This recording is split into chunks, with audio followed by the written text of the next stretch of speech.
Why would Egypt's military hand over power? It says it will, but it's made itself and those at the top unbelievably wealthy. At the end of last year, the country's central bank needed money. Have this, said the Supreme Council of the Armed Forces, and handed over $1 billion. All of the top men in SCAF are said to be millionaires. They pay no taxes. The military controls between 20 and 40% of the Egyptian economy. And there's no guarantee that would stay the same when there's a new president and a new constitution. This is Inside Story.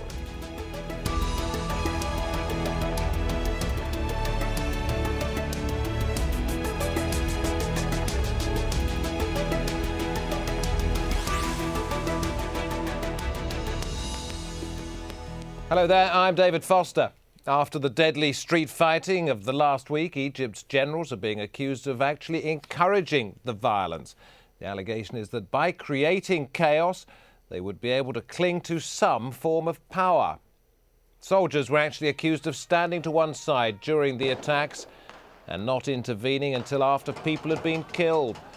The military council warned protesters on Thursday that deadly force would be used against them if they approached the Ministry of Defence.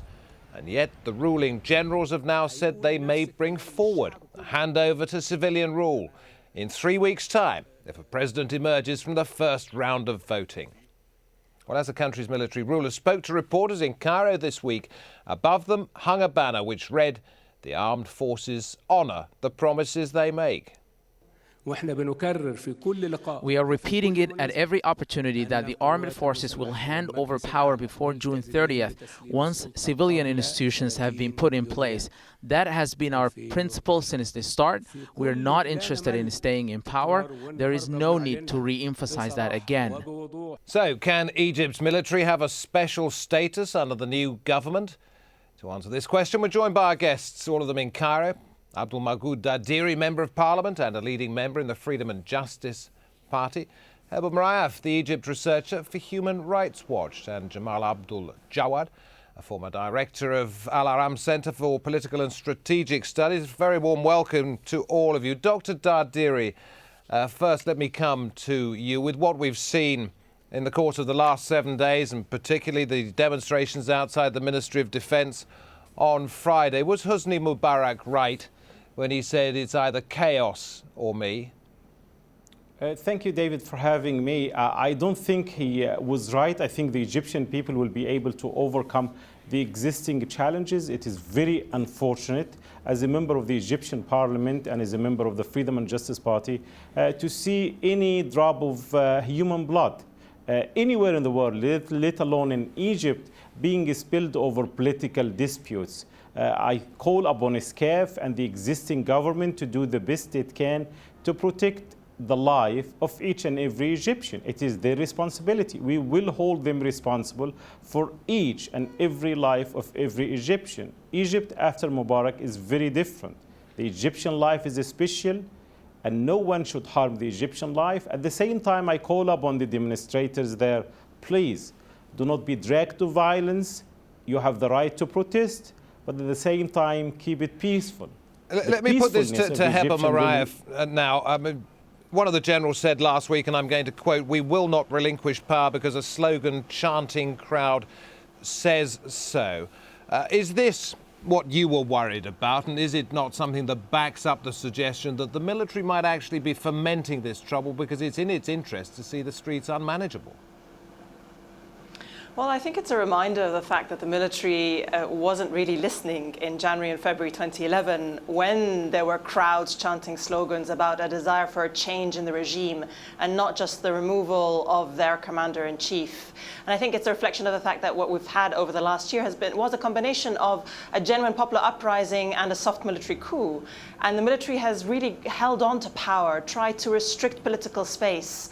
And all of the violence that we've seen over the last year, for which there's been no no proper accountability has really been part of the military strategy to ensure that it can protect its own interests and minimize any risks for reduction in the political power and the economic power of the military moving forward. And I think that's why we've seen itself maneuvering in this way.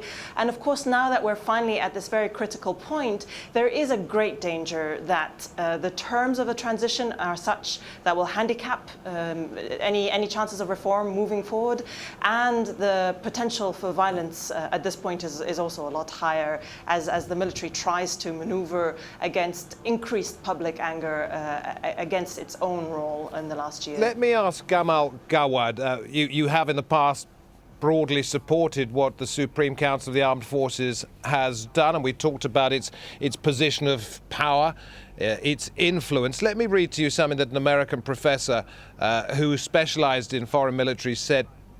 He said that SCAF may well accept a new political order in which it may agree to neither rule nor govern, step back if you like, but in which it in turn is neither ruled nor governed. In other words, a special case in which it still maintains its privileges.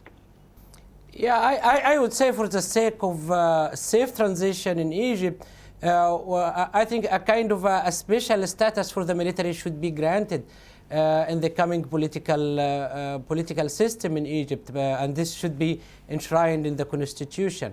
This is not about what I like or what I not like. It's about what is possible and not possible. What I have been seeing since the beginning of this transitional period is that a military in charge, but in the meantime having a kind of a discourse about transition, democratization, etc. But it does also have a kind of a special agenda, particularly pertaining to the issue of the status of the military. On the other hand, Hussein Tantawi, who is the head of the Supreme Council, is been described as the chief executive of Military Incorporated. He and the other generals oversee factories making tanks, pasta, building toll roads, building resorts, using conscripts for labour, raking in millions, if not billions, of dollars. He's the Minister of Military Production too. I mean, should something like that, where they make themselves extremely rich at the expense of other people in the country, be allowed to continue? Indeed, would the people allow it to continue? Well, what I understand here is that the military concern is essentially about its autonomy from the other organs of the political system. Maintaining this autonomy is their main concern, and the economic resources is essentially the infrastructure of this autonomy, and something that they wouldn't relinquish on the short run. For the sake, again, of safe transition, I think there are more important issues. We have to learn how to prioritize our interest, how to phase out the transition toward full-fledged democracy. Okay. In a full-fledged democracy, I see Heba Morayef shaking her head here, so I'm going to give her the chance to interject. Is it your sense that the people are being ripped off by the military, exploited by the military, and that there are elements within society who would be quite happy to see that continue? I think when I was talking about the military seeking a status that would handicap any hope for transition moving forward, this is exactly what I was talking about. There's been zero transparency about the military's role in the economy. There's been zero accountability for their economic management of their businesses. And I think it's significant that the military amended the Code of Military Justice last summer to stipulate that any complaints related to corruption in any of their factories, including, the travel agencies, the mineral water factories, any complaints must now go to the military justice system, which allows them to protect themselves from any real investigation. And I think it would be disastrous for the transition should the military continue to support their business interests from any form of civilian oversight, their budget from civilian oversight, and their control of the military justice system. And what we've seen over the last months, including with regards to discussions in Parliament over the Code of Military Justice, is again the military trying to protect itself as separate and above. And this is where civilians have been pushing back and need to push back for any hope of a transition. Dr. Dardery, a member of Parliament for the Freedom and Justice Party, essentially the Muslim Brotherhood, at loggerheads at one time with the military, long before you got your seats in Parliament, and then once you did get the votes, it was suggested that you'd made an accommodation with the devil, that to get what you wanted, the Muslim Brotherhood, you were prepared to tolerate what the Supreme Council was doing. What do you make of that? No, not really, not at all. We are with the Egyptian people wherever the Egyptian people will decide to go. The military-industrial complex has to come to an end. There is no respected democracy that will allow a special status for a state within a state. This cannot really be allowed in a democracy. Egyptian people demand full transparency. Egyptian people demand the army to be within the Egyptian state, not above the Egyptian state. And I don't think the Egyptian people will allow this to happen. So what is going to happen? What is going to happen when a civilian president is voted in and possibly the military says we won't accept this in the form that it's being given to us?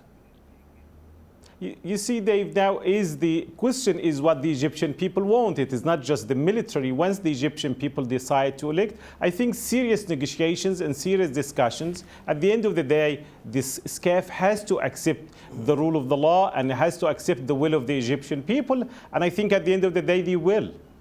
Well, Wednesday's violence and what followed later on in the week, what we saw on Friday, not unprecedented at all in the events of Egypt of the last 12 plus months. In February, attacks and stampedes killed 74 football fans in the northern city of Port Said. Anger over their deaths then boiled over into protests against the generals. In December of last year, 17 people killed in days and days of protests. Thousands of Egyptians taking part in rallies in Cairo and other cities demanding that the military give up power. In November, thousands of protesters fought with security forces in Cairo's Tahrir Square in the biggest turnout of a week of protests. 42 people killed there. It goes on. And in October, 24 died in fights between Coptic Christians and security forces. It is a litany of violence over the last 15 months. Jamal Abdul Jawad, let me come to you. What sort of person needs to be strong enough in the role of president to say to the military, this won't work, we want our country back? Well, I think we need a president who enjoys legitimacy, the legitimacy of being elected in undisputed election, something that is very unlikely to happen now in Egypt, considering the state of lack of trust between everybody and everybody else.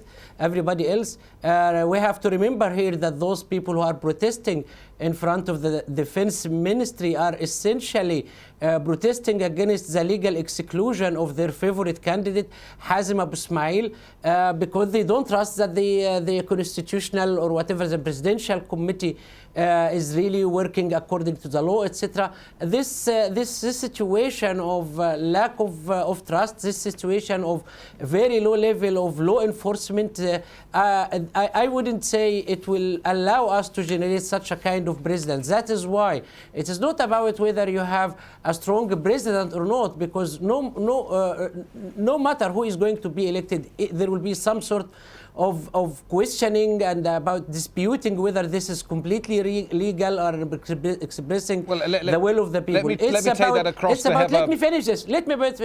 It's about consensus between the major actors, and the major actors here I'm talking about the Muslim Brothers, about the Salafis, about the military, and about the liberals. Now we're talking about the hidden agenda. Just tell me why the military has to be a major player. Why does the military still have to be a major player in an emerging democracy? It's a fact of power. Egypt doesn't have what it takes to be a democracy in the very short period of time. I think it will be phased out, and we have to be very serious about making our priorities right, take the immediate steps, take advantage and capitalize on what we have until we get to the point of having full-fledged democracy. So otherwise, Heba Morayef, we'll be going let me come to you. Thank you very much indeed, Mr. Jawad, for now. Heba Morayef, the sentiment seems to be that the president is going to be in the middle, come what may, that you may have parliament, you may have elected members of parliament, and then you have the president, and then for the foreseeable future, according to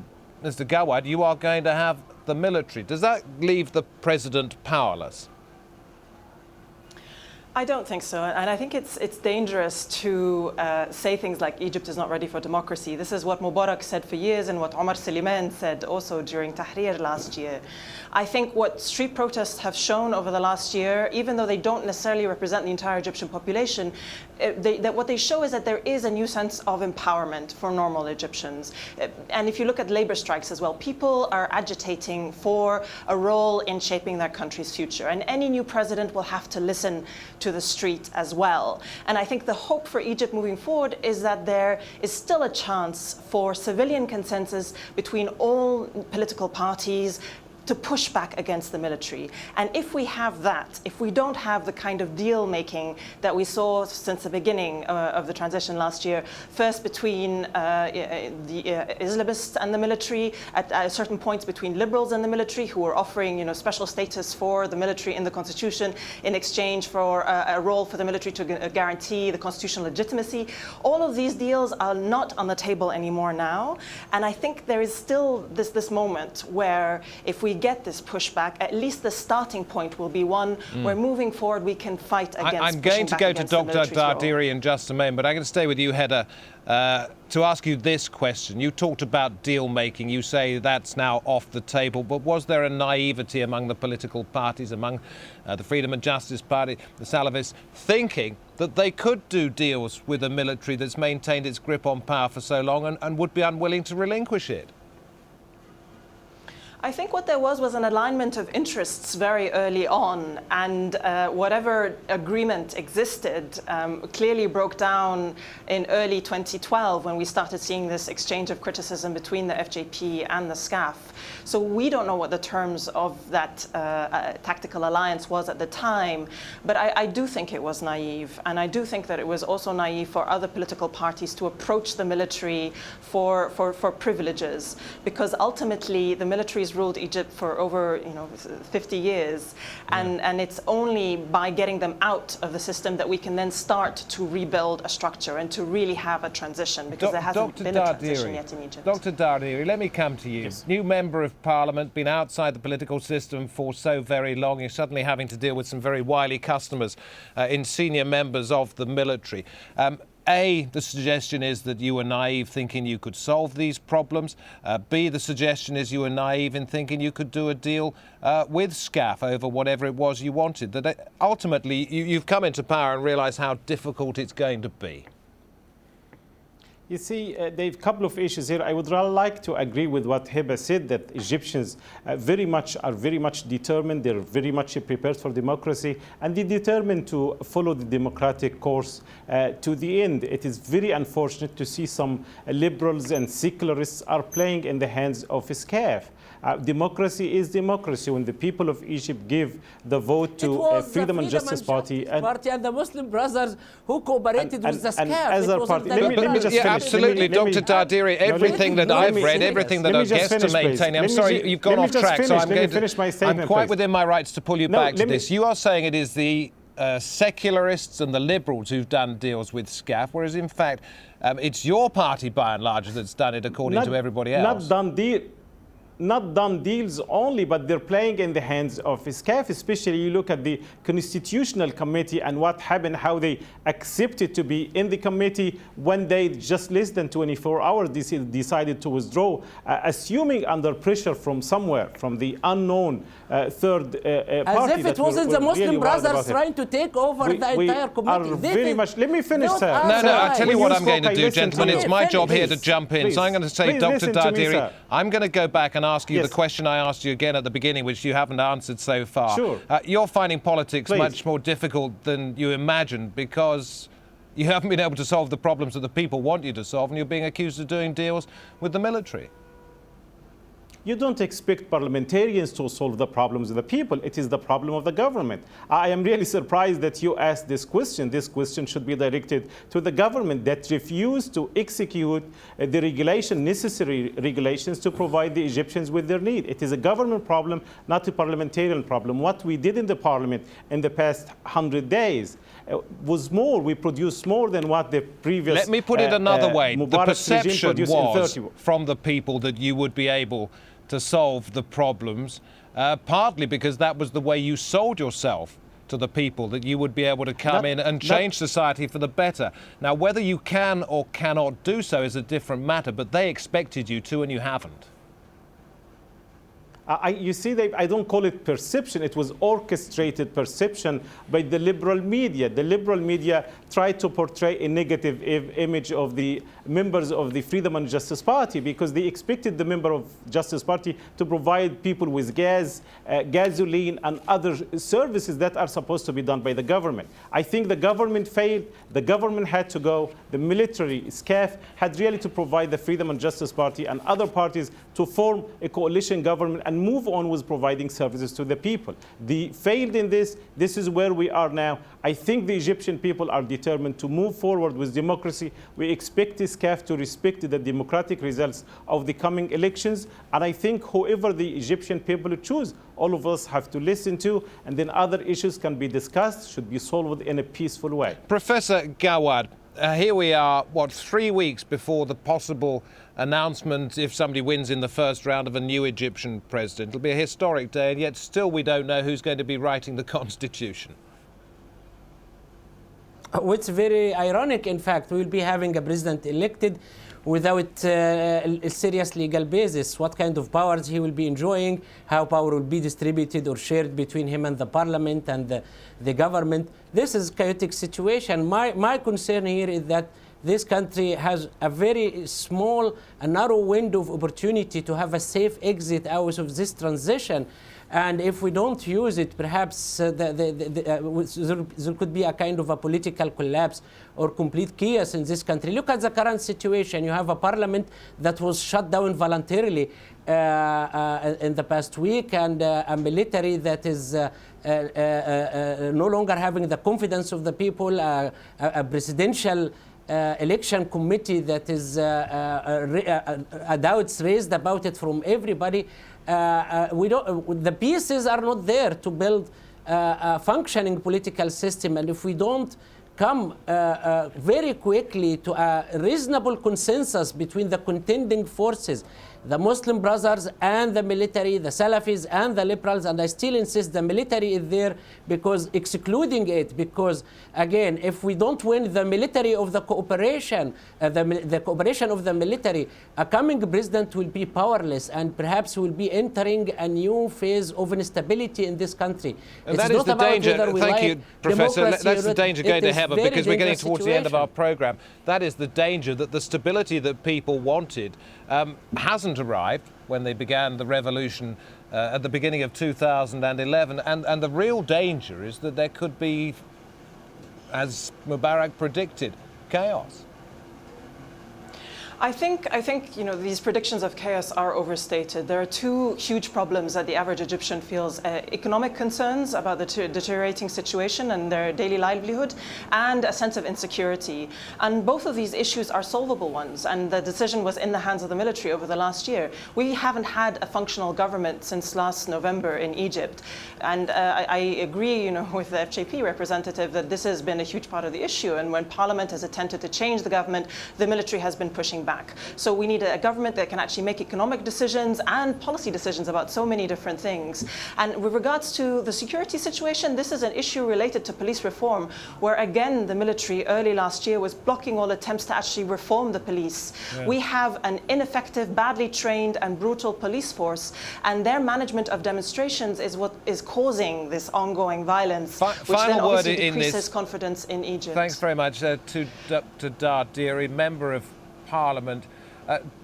Do you think the people who demonstrated in Tahrir Square, who were in the north of the country and different villages as well, saying Mubarak go, do you think they envisaged that when they had people like you elected to Parliament, the country would still be facing such an uncertain future? We were very clear with the people who elected us. We told them the challenges are enormous ahead of us. We made it very clear we would like to move on different steps. The first was electing people in the parliament, then the government. Unfortunately, the conflict with the SCAF is what created the problem with the government. And will you ever end that conflict with SCAF? it has to come to an end. And we are working now for a strong government, and we would like to have free elections so that we get elected a president which Egypt deserves as an elected president, and we will move forward. I think SCAF has to listen to the will of the people. When Egyptians say something, they did it in the past, they can do it again. The revolution can be reborn again and again. And I think the way is for the Egyptian people. Consensus is very much needed, but not on the expense of the Egyptian people. An interesting, animated and seemingly never-ending discussion. I've enjoyed it. I hope you have. Thank you very much indeed to our guests, all of them in Cairo. Abdulmawgud Dardery, Heba Morayef and Jamal Abdul Jawad. Appreciate you coming on this programme. Thank you for watching this edition of Inside Story. If you want to send us your feedback, insidestory@aljazeera.net. Insidestory@aljazeera.net. From me, David Foster, and the rest of the team, bye-bye for now.